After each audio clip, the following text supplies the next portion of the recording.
Okay.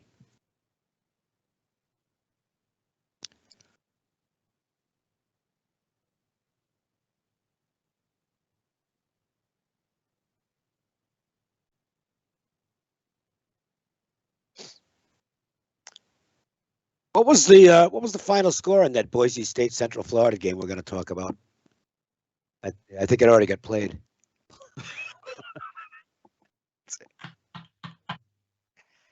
Oh yeah? Oh yeah. Oh, that's right. You mentioned that. Yeah. That should be a good game. We've rolled back our football prices. WagerTalk's first full year was 2015, and we've lowered our football season packages to match what we charged that football season. Why? It's simple. We want to make our season-long packages an extraordinary value. You can buy a full college football season or full NFL season for only $5.99 each.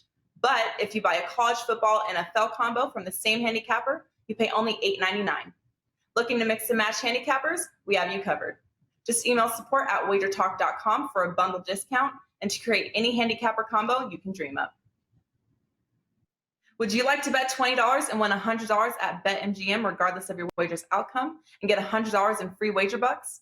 Just go to wt.buzz/MGM for more details and find out if you're eligible for this amazing offer.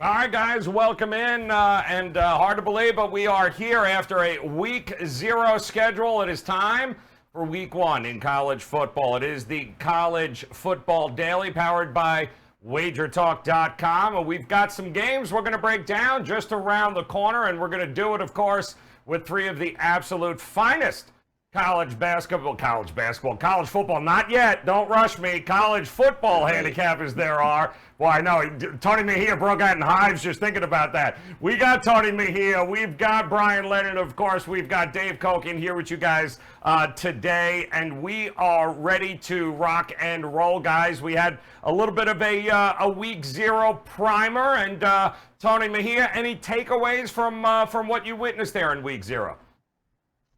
No, a lot of chalk. I was in Vegas and I liked UCLA and I liked Fresno State, but they were laying too much.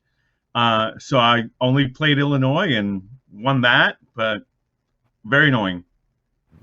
Well, it is very annoying there. Dave, I got to ask you, we talked about the game last week, Nebraska. How long does Scott Frost last, do you think? Does he make it till the end of the year? You know, I that's going to be interesting to see. I can't get into it in terms of what I know, because it's, there's certain things you just can't say. But let's just say the gossip mill is churning at full speed right now regarding Frost, and it's not really football-related stuff. That's all I can tell you. Ooh. So I don't know if he's going to last the season. There are problems on that team that are showing up on the field, but they're off the field. So that's a good question. The one takeaway I had from last week, very few things I'm certain about, but I'm pretty confident Connecticut will not be playing in the college football playoffs at the end of the year. Yeah. Wow, are they bad? Oh my, wow. Oh. Yeah, listen, they can't get to college basketball fast enough. Bryan Leonard, seriously. How about you, Bryan? Any takeaways, any shocks and surprises last week? Well, it was a shocking surprise to me that UTEP won so thoroughly against New Mexico State. Tells you how bad New Mexico State is. They didn't play last year, so you got to keep that in mind. Connecticut and New Mexico State didn't play at all last year, so they look like they didn't play at all this year either, and that's the problem. So keep an eye on those teams that sat out last year, and may take to a couple of weeks for those to get back up to where they should be. But overall, good weekend for us, and looking forward to a real strong weekend this week in college football. That's it. And we got 4 games here, guys. Quick reminder over at WagerTalk.com, though. Visit Tony, Brian, and Dave. College football on the top of their mind, ready to go here as the season begins this week, week 1. And let's start with a game right in Tony Mejia's backyard. How about it? UCF taking on Boise State. Betcha Scott Frost is like, why did I leave? Why did I leave? Opens up at -4 here. Boise State, we're seeing a total of 71.5. And I come to you first, Tony, because it is in your backyard. Talk to me. What do you think we're going to see here? Well, look, this will be the only football game that I'll attend all year because we can't. Oh, shoot. We can't do anything on. Yes, that was my thing falling on me. Look, we can't attend games on Saturdays, so we got to do it on Thursday. And basically, what we're gonna see is Andy Avalos' debut and Gus Malzahn's debut. So I don't know why the 71.5 is what it is, because Malzahn isn't going to run the same offense that was run at UCF for the last 5 years. So I think we'll see Dylan Gabriel dial it back a little bit. I think the under is the right play, period. He's liking the under in this. And Brian, I'll come to you, my friend. Talk to me about a little UCF Boise State. Are we going to get what we anticipate from these two universities and their football team? I think that was somebody from the NCAA. When Tony said it's the only game he's going to, they had to smack him across the head a little bit to get his attention. This should be a really interesting game. As Tony mentioned, you have 2 new head coaches. You've got some different coordinators here. 2 teams that didn't perform as well last year as what we've seen in the past, but you've got to admit these are 2 of the best division, non-Power 5 schools over in college football for the last decade or so. I think a lot of this depends on what you would make the home advantage here, because you got 2 teams that really have played very well at home. And I only made this line 1.6. I've got Central Florida favored by 1.6. So usually if I've got 3 points off, I'm leaning towards a certain side, and that'd be Boise State here. Central, if you take a look at their wide receiver and running back core, they've lost a lot of players in that regard. So with a new coach coming in, new players in that position, I think Central Florida gets off to a little slow start here offensively. And Tony may be right on that with the under. I think Boise gets off to a nice start in the first half. And Boise catching a field goal or so in the first half is something that I'm going to be looking to play if that's available come game time. Sometimes, Dave, both of these teams, the one thing we've trusted in the past was points, that we were going to get some points here. What do you think we're going to see? A little more defense? Well, I don't know if it's a little more defense or maybe just a little more fundamentally sound play calling. I know Harsin got a big job. He wouldn't have been my choice. I've never been quite as high on Harsin as some people, or maybe as most people. And I thought, quite frankly, I did not think he did a good job with Boise State last year. Now, maybe, let's say he knows his team better than I do. So maybe he just felt like we're not good enough to run the football and play power football and just overpower teams. They were very much a finesse team last year. And I did not think that served them well. Now, again, maybe it was the personnel.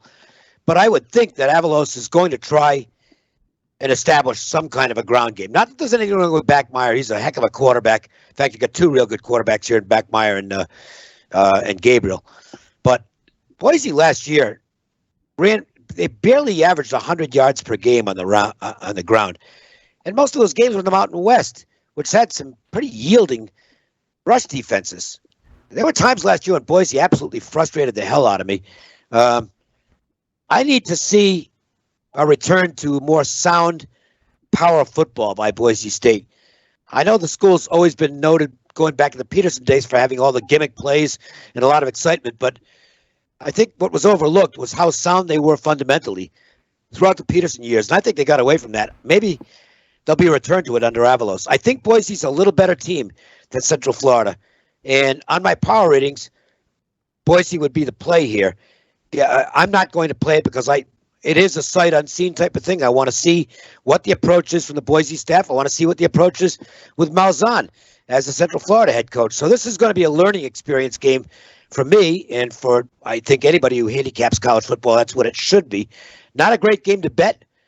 Very important game to watch. This could pay off in some knowledge that will put profits in your pocket down the road. Yeah, I think we're going to learn a lot of that. Yeah, go ahead. What do you got there, Tony? Joe, all I'm going to say is this. Look, we're in Governor Ron DeSantis country, so nobody cares about anything in terms of the pandemic. So it's going to be a sellout. 50,000 people will be in that stadium, including me. And it's one of those things where at this point, I don't know that we're going to get a lot of sellouts in the college football game this season. So the fact that this is going to be one really plays a factor. I don't know. I mean, like we'll see. I mean, obviously, there's not a lot of people from Idaho and Florida. It's going to be a decisive home field advantage.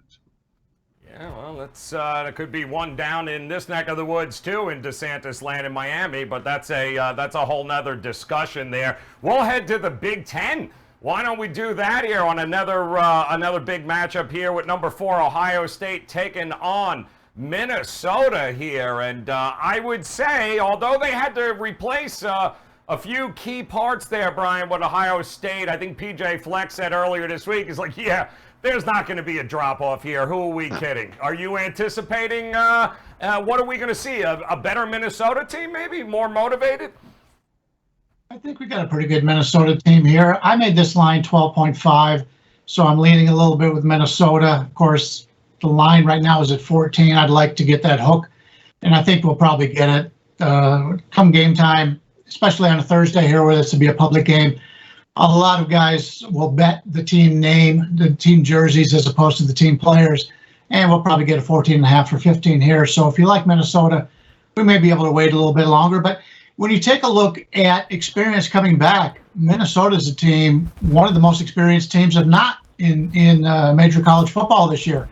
So they're coming back here. They played Ohio State, and they played them a lot better than what people thought last time they played them. But it's been forever since they've beaten the Buckeyes. And the Buckeyes are one of those teams that play very well on the road. Obviously, the talent is there. The coaching is there. I think both teams have real nice coaching staffs here. So we're looking at a game here where I think Minnesota can stick under the number early. We'll see what happens for the entire game. But you mentioned it. Ohio State's got a lot of new players coming in, but they have probably the most dangerous wide receiver core in college football. And they can get something going with the quarterback there, obviously a brand new quarterback. And that's the thing with Ohio State. And we see a few teams this year, the quarterbacks are gone and they never went to much of the backups. So Ohio State doesn't have a lot of experience at the quarterback position here. And that may hurt them early. And for that reason, I think Minnesota first half catching over the 7 is obviously something I'm taking a look at there. And that may be the way I look at this game. It's a veteran team, Dave, this Minnesota. PJ Fleck's a pretty good coach. What, you think early on they stand up and show up? Yeah, I think there's a chance they will. Their chance of beating Ohio State now, it's better early than later in the season because I'm pretty sure Ohio State, once they break their quarterback in, they're going to get real good. They've got a great offensive line, which is very important in terms of offering protection and very important in this matchup because Minnesota is really good in the trenches. In terms of power football,